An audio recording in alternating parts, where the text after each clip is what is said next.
march with lateral resistance is going to be anterior oblique sling focused exercise. So it's going to be focusing on the adductor to the opposite oblique to help strengthen the stability across the pubic symphysis joint. With the bridge march and lateral resistance, we want to attach a band probably around knee level to either your power rack, your squat rack, or to your door frame. If you're using your door frame, it's going to be below the doorknob, but not quite at the bottom of the door.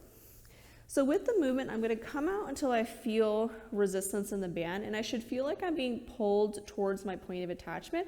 So I don't want to be so close that it's super relaxed, but I don't want to be so far that I'm being pulled over. So I'll come onto my back, and I want the band to be generally aligned to the point of attachment, so I don't want to be way up here and way down there. With the bridge march with lateral resistance, we have different variations and progressions that we can take. The first one is going to be the supine Pallof press. So hips are going to stay down on the ground. I'm going to bring the band into the center of my chest, and I should be resisting a pull towards that point of attachment. And then I'm going to exhale to push the band straight up so it maintains midline, and then inhale back down. So this will be the easiest variation that we can do. The next variation is to maintain this position so the arms are extended, which is going to increase the length of the lever and make it more challenging to resist the rotation. And then I'm just going to lift the hips up and down. So we're going to do a glute bridge with lateral resistance. So both feet are going to be on the floor. I'm going to lift the hips and then lower them down. Another variation that we can do that sticks with that glute bridge is the inside foot can come into a staggered position.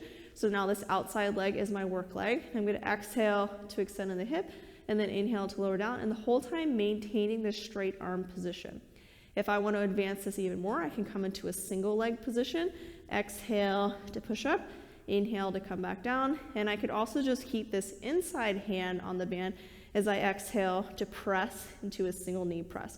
So the variations for the glute bridge is to keep both feet down, lift the hips up, lower down, stagger, inside foot will come into that staggered stance, so coming onto that heel. I can do my single leg, and then I can do a single leg knee press.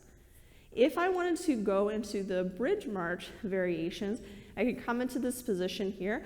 I'm going to elevate the hips, and then putting weight into one leg, I'm going to lift one knee, lower it down, put weight into the other leg, lift the other knee, and then lower it down. So I'm going to find that being able to stabilize in each leg is going to be a little bit different depending on the demand. You may find that the outside leg is a little bit harder than the inside leg just based on the direction of pull.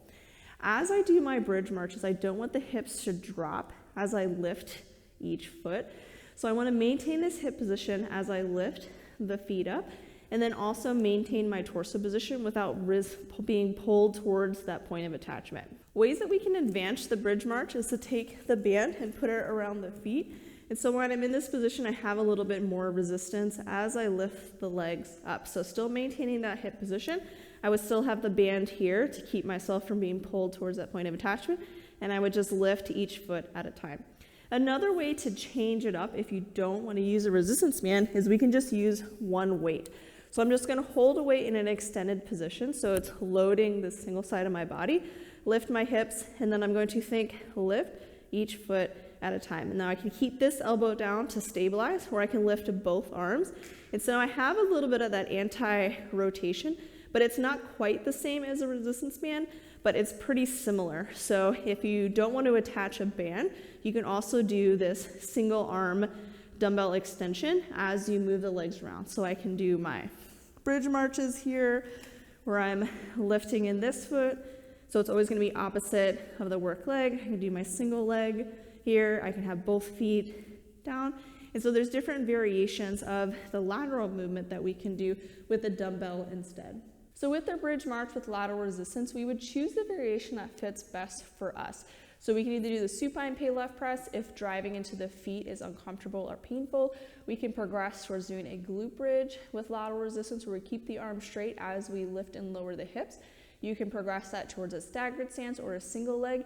You could add a knee press with the glute bridge, and then we can also do a bridge march where we're lift alternating between each foot, either adding a resistance band around the feet. And then if you didn't want to use a resistance band, you can also just use a dumbbell, holding it only on one side, to still have a little bit of that anti-rotation element.